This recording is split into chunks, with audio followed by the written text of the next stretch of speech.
नमस्कार, हम 3 एंकर्स के साथ हमारी खास पेशकश 3 देख रहे हैं आप। आपके साथ हूं मैं नेहा बातर, मेरी सहयोगी मीनाक्षी कनवाल और श्वेता झा भी मौजूद हैं। और एक बार फिर से हम हाजिर हैं देश और दुनिया की तमाम बड़ी खबरें लेकर।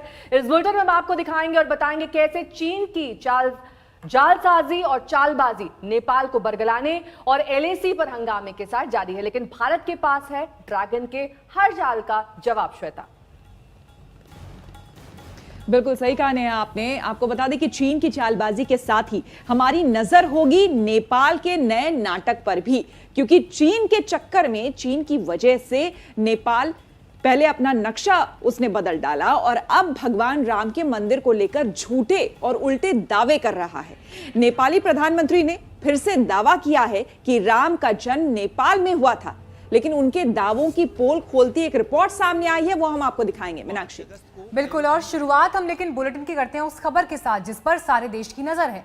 सुशांत सिंह राजपूत की मौत के मामले में महाराष्ट्र से लेकर बिहार तक सियासत इस वक्त गर्म है। सुशांत केस में जांच भी तेज हो गई है, ईडी लगातार पूछताछ कर रही है और अब सीबीआई ने भी इस मामले में मोर्चा संभाल लिया है। हम आपको दिखाते हैं कि कैसे सुशांत मामले में जांच का दायरा लगातार बढ़ रहा है। तो जांच का दायरा ये लगातार बढ़ता हुआ, क्योंकि इस मामले में आज फिर रिया चक्रवर्ती पेश हुई हैं ईडी के सामने। पहले से ही लगातार सवाल जवाब हो रहे हैं और अब सीबीआई ने भी तफ्तीश शुरू कर दी है। जानकारी के मुताबिक आज सीबीआई सुशांत के पिता के सिंह का बयान दर्ज करेगी।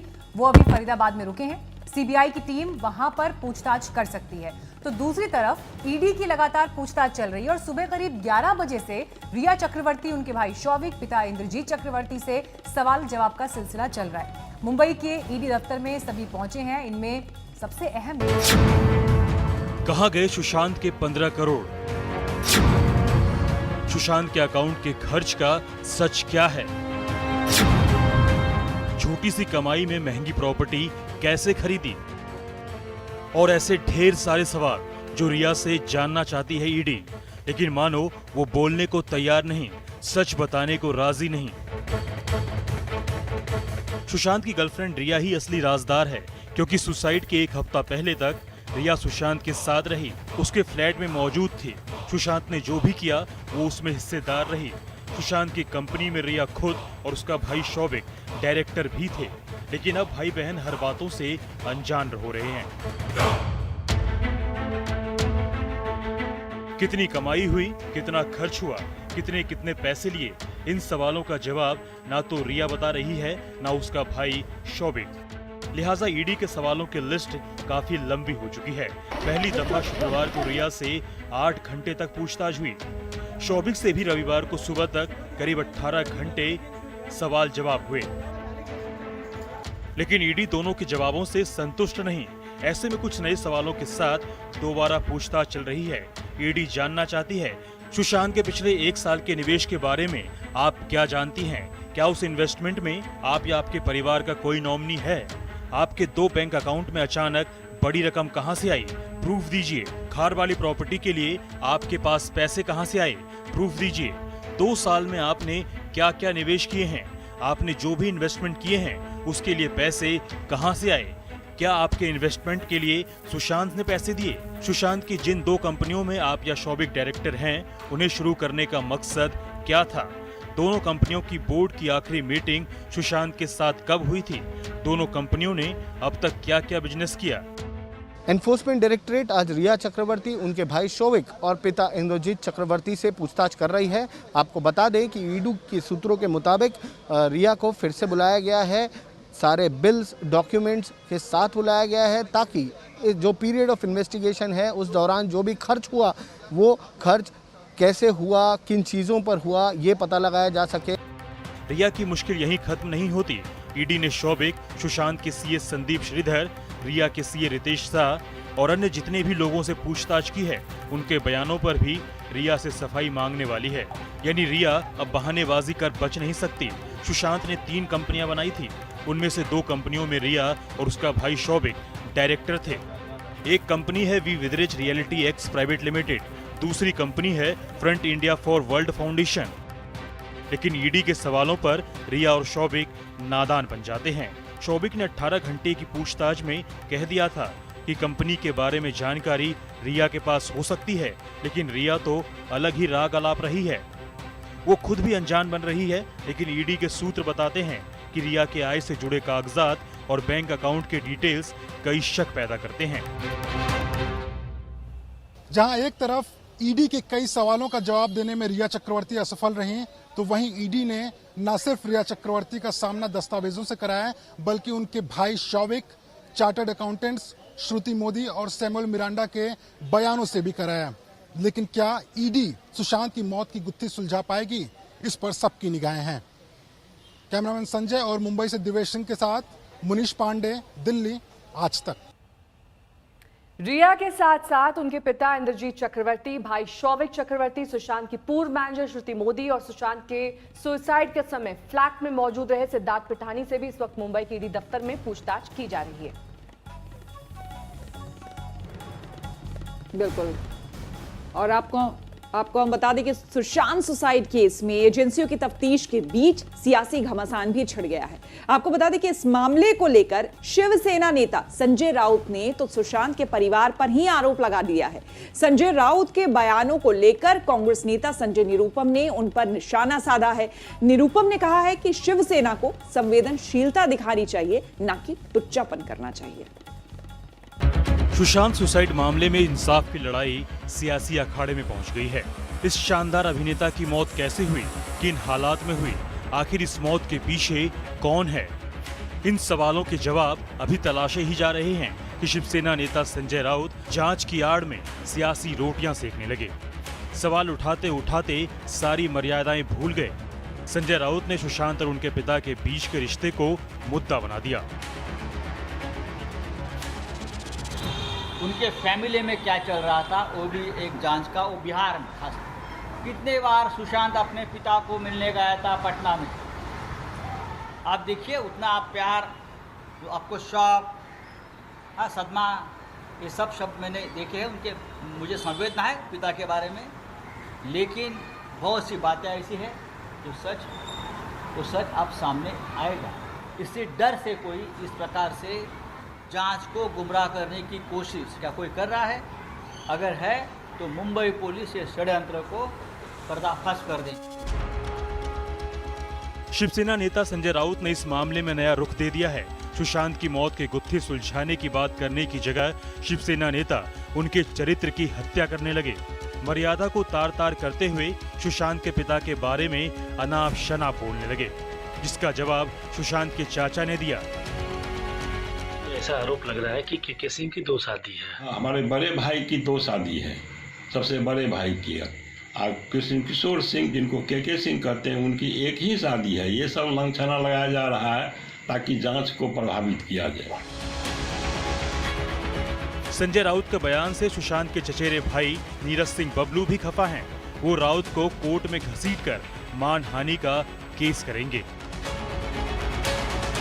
और इस तरह का हल्का बयान उनको कम से कम नहीं देना चाहिए। उनको तो शर्म आना चाहिए और उनको माफी मांगनी चाहिए। इतना माने आघात पहुंचाने वाला बयान, जहां करोड़ों फैंस उनको सराह रहे हैं, उनके पिताजी को, एक बुजुर्ग आदमी पर इस तरह का माने शर्मनाक आरोप लगाना, ये काफी निंदनीय है।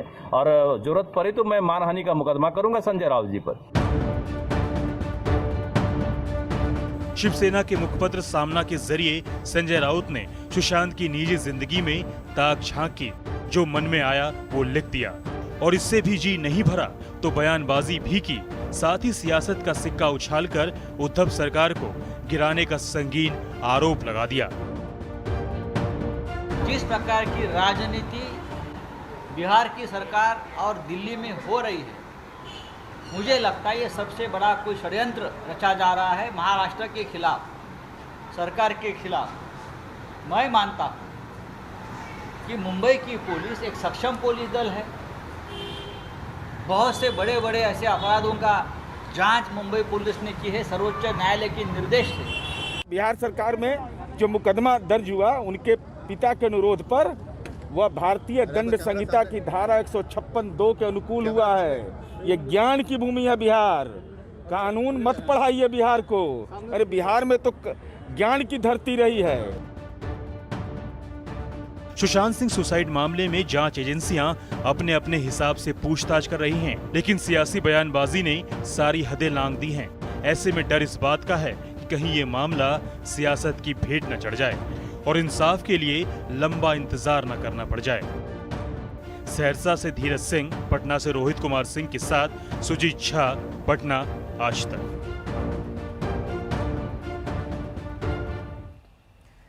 और इन्वेस्टिगेशन के बीच सुशांत सिंह राजपूत का एक वीडियो सामने आया है जिसमें वो पूजा करते हुए श्वेता दिखाई दे रहे हैं। बिल्कुल, और इस पूजा में आपको बता दें कि पूरा परिवार उनका मौजूद है, उनकी बहन, उनका जीजा, तमाम लोग मौजूद है। बताया जा रहा है कि ये जो वीडियो सामने आया है ये अप्रैल 2019 का है और इसका आयोजन सुशांत के बांद्रा वाले फ्लैट में हुआ था। नेहा, बिल्कुल, और ये जब वीडियो सामने आया तो पुजारी से भी हमने बातचीत की और उनसे ये जानने की कोशिश की दरअसल कौन सी वजह थी जिसके लिए ये पूजा कराई गई, कौन कौन इस आयोजन में शामिल था। पूरी रिपोर्ट आप देखिए।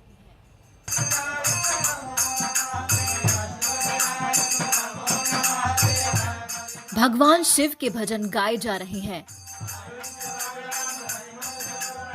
भजन मंडली के साथ एक्टर सुशांत सिंह राजपूत भी भजन गाते हुए भक्ति से भाव विभोर नजर आ रहे हैं। गणपति बाप्पा की भी आराधना हो रही है। हाथ जोड़े सुशांत भी अष्टविनायक की भक्ति में लीन भजन गा रहे हैं।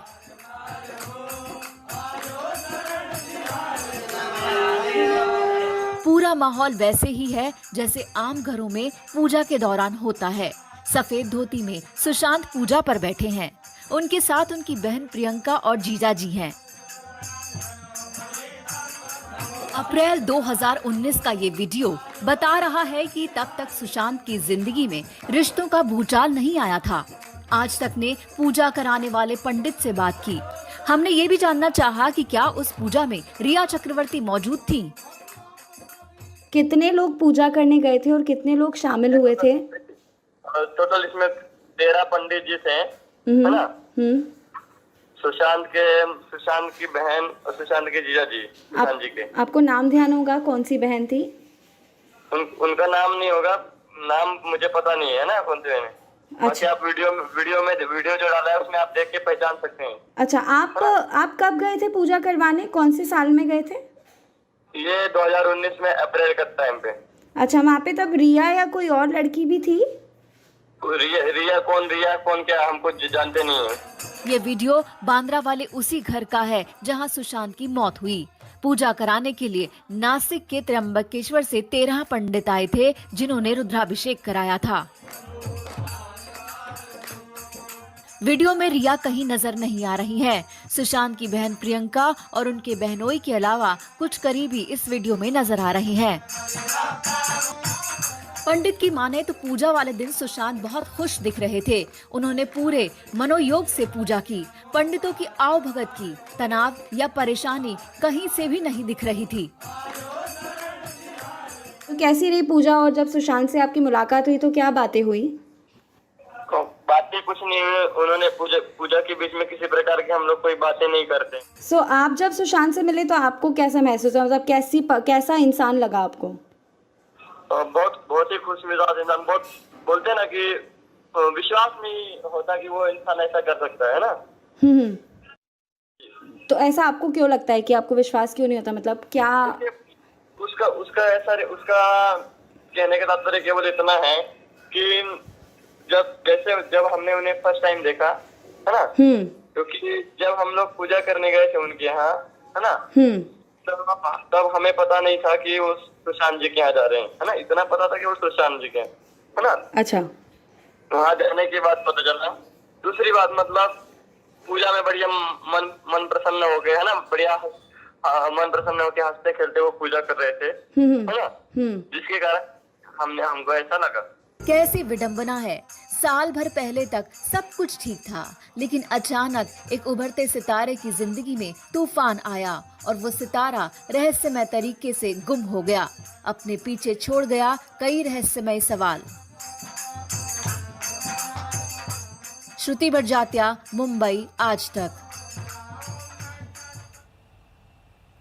आगे बढ़ेंगे, बात करेंगे क्रिकेटर मोहम्मद शमी की पत्नी हसीन जहां को राम मंदिर के भूमि पूजन पर बधाई देना महंगा पड़ गया है। वो कट्टरपंथियों के निशाने पर हैं। हसीन जहान का यह कहना था कि उनको जान से मारने और रेप की धमकियां दी जा रही हैं। हसीन जहान ने अयोध्या में राम मंदिर पर भूमि पूजन पर दी बधाई, लेकिन ये बात कई लोगों को रास नहीं आई। इस पर बात करने के लिए हमारे साथ हैं हसीन जहान कि आखिरकार क्या हुआ, क्यों ट्रोल कर दिया और किस तरह की धमकियां आ रही हैं अब आप? देखिए, जैसे हमारे समाज में, जैसा हमारा भारत का कल्चर है, हम सारे मतलब हमारे समाज में कई सारे धर्म के लोग रहते हैं और सब एक दूसरे के फेस्टिवल में, त्यौहार में एक दूसरे को हम लोग विश करते हैं, शुभकामनाएं देते हैं।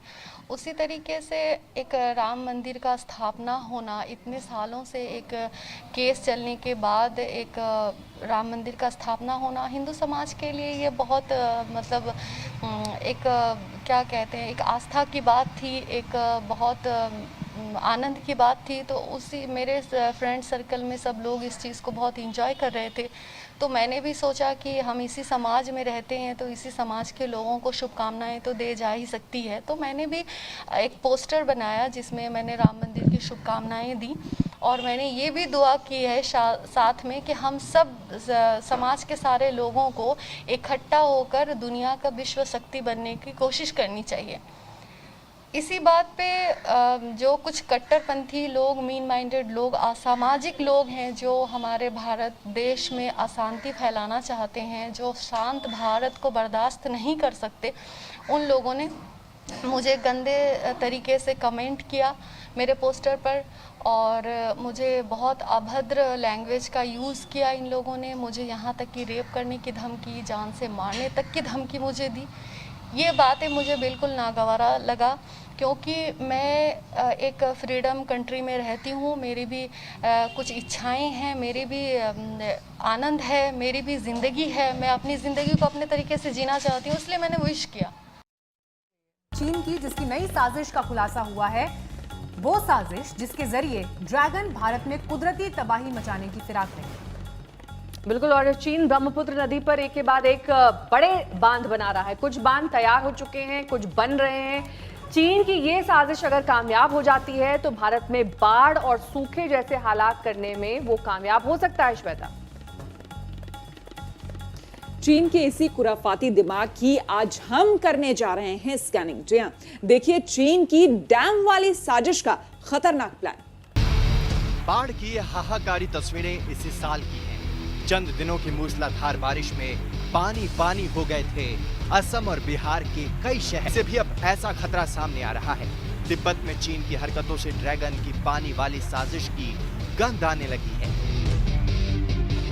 आज तक ने गूगल अर्थ इमेज के जरिए पूरे इलाके का लेखा जोखा लिया तो सुदूर इलाके में डैम के जरिए चीन की चौंकाने वाली साजिश का खुलासा हुआ। भारत के खिलाफ फ्लैश फ्लड की साजिश, डैम के पानी से डुबोने की साजिश, पानी का रास्ता मोड़कर सूखे की साजिश, भारत के खिलाफ ड्रैगन की खतरनाक साजिश। चीन की डैम वाली साजिश का खुलासा पिछले कुछ सालों से लगातार हो रहा है। इन खुलासों में अब कुछ नई कड़ियां जुड़ गई हैं। अरुणाचल से सटे तिब्बत में चीन ने ब्रह्मपुत्र नदी पर 8 नए बांध बनाने की रफ्तार तेज कर दी है। इन बांधों के बनने के बाद महज चंद किलोमीटर के दायरे में चीन के 11 बांध हो जाएंगे। ये 8 बांध 10 साल के भीतर तैयार हो जाएंगे। ये बांध बायू, जिक्सी, लांगटा, दापका, नांग, डेमो, नामचा और मैटोल इलाके में बन रही हैं।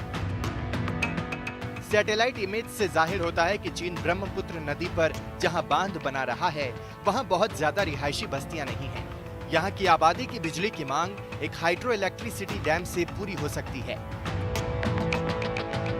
फिर इतने बांध यहां क्यों बना रहा है चीन? इसके पीछे क्या है उसकी नीयत? सिर्फ बिजली तैयार करना या कोई और साजिश? बताया जाता है कि सुदूर इलाकों में इन बांधों का मकसद तिब्बत में बिजली तैयार कर चीन के मुख्य शहरों में भेजना है। यानी तिब्बत में बिजली तैयार होगी और चीन के दूसरे प्रांतों में उसकी सप्लाई होगी। ब्रह्मपुत्र नदी पर ताबड़तोड़ बांध बनाकर चीन इलाके में पानी को कंट्रोल करना चाहता है ताकि जरूरत पड़ने पर वो इसे हथियार के रूप में इस्तेमाल कर सके। चीन के साजिश को कामयाब होने दिया गया तो ब्रह्मपुत्र नदी पर निर्भर भारत के राज्यों में चीन अपनी मर्जी से कभी बाढ़ थोप सकता है तो कभी पानी का रास्ता मोड़कर इन इलाकों में सूखा ला सकता है।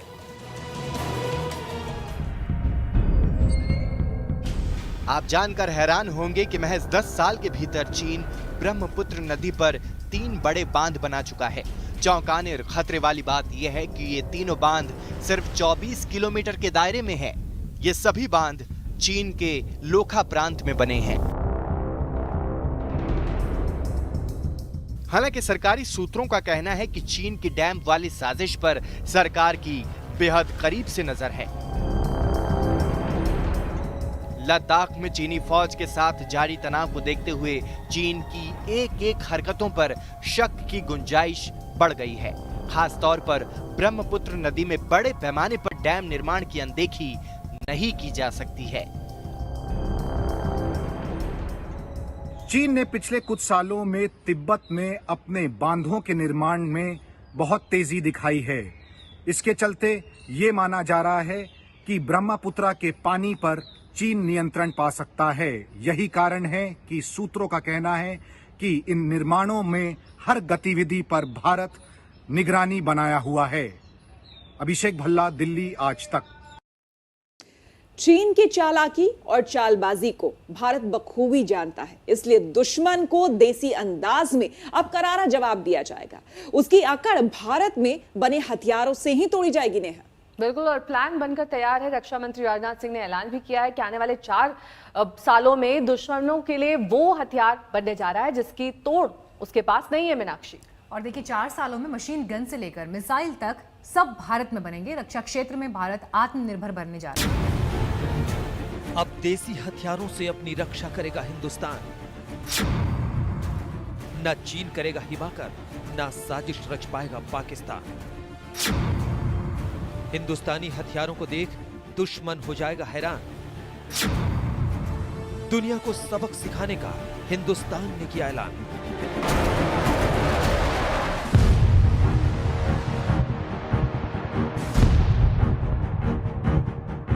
अब ऐलान हो चुका है खुद को मजबूत बनाने का, आत्मनिर्भरता की जमीन पर राष्ट्रीय सुरक्षा का पौधा लगाने का, सैन्य नीति और विदेश नीति के मोर्चे पर और मुस्तैद हो जाने का। यह ऐलान प्रधानमंत्री नरेंद्र मोदी की आत्मनिर्भर भारत की पहल के तहत किया गया है। विश्व के सामने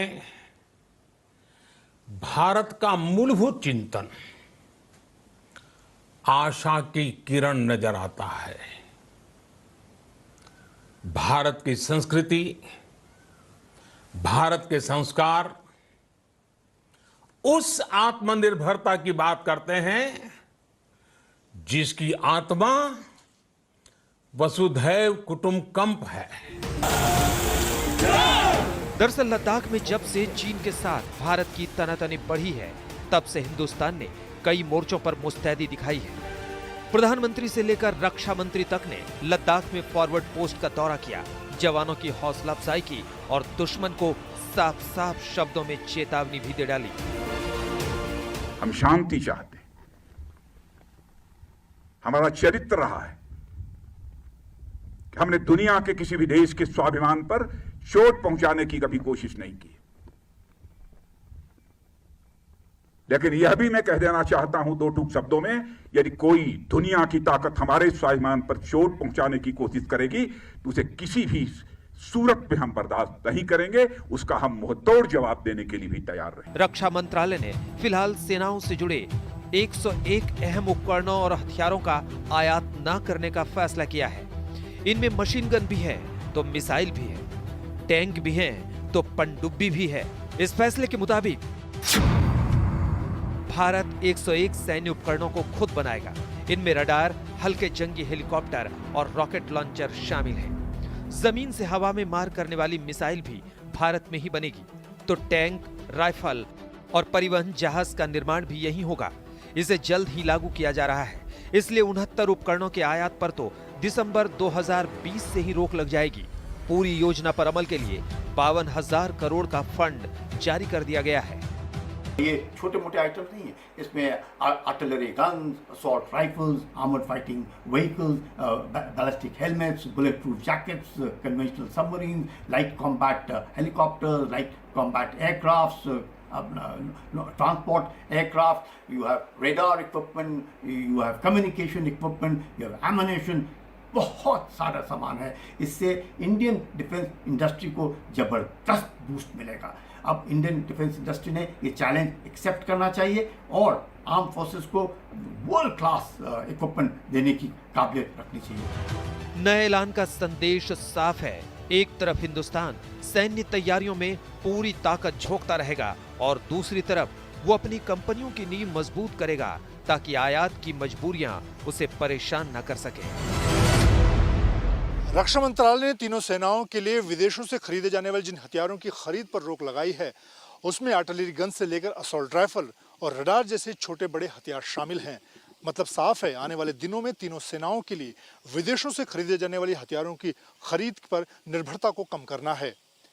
सरहद पर चीन और पाकिस्तान के साथ मौजूदा हालात को देखते हुए ये भारत सरकार की मेक इन इंडिया के जरिए एक लंबी सामरिक रणनीति का हिस्सा है।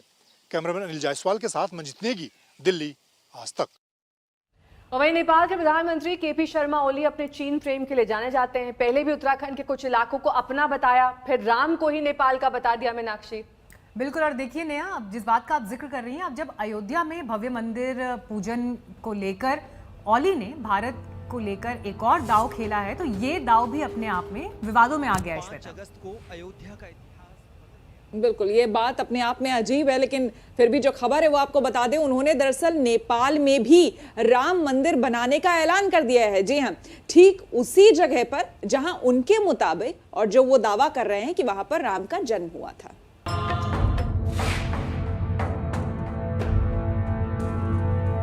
5 अगस्त को अयोध्या का इतिहास बदल गया। शुभ मुहूर्त में प्रधानमंत्री नरेंद्र मोदी के भव्य राम मंदिर के लिए भूमि पूजन के साथ ही 500 साल से चली आ रही करोड़ों लोगों की मनोकामना पूर्ण हुई। लेकिन लगता है कि राम भक्तों की इस खुशी से चीन भक्त नेपाल के प्रधानमंत्री केपी शर्मा ओली बुरी तरह झल्ला गए। चीन की गोद में लगातार खेल रहे नेपाल के प्रधानमंत्री ने पहले हमारे आराध्य भगवान श्री राम पर ही नेपाल का दावा किया था और अब इस ओर एक कदम और आगे बढ़ गए हैं। अयोध्या में राम मंदिर के भूमि पूजन के तुरंत बाद उन्होंने नेपाल के ठोरी में राम मंदिर बनाने का फैसला ले लिया है।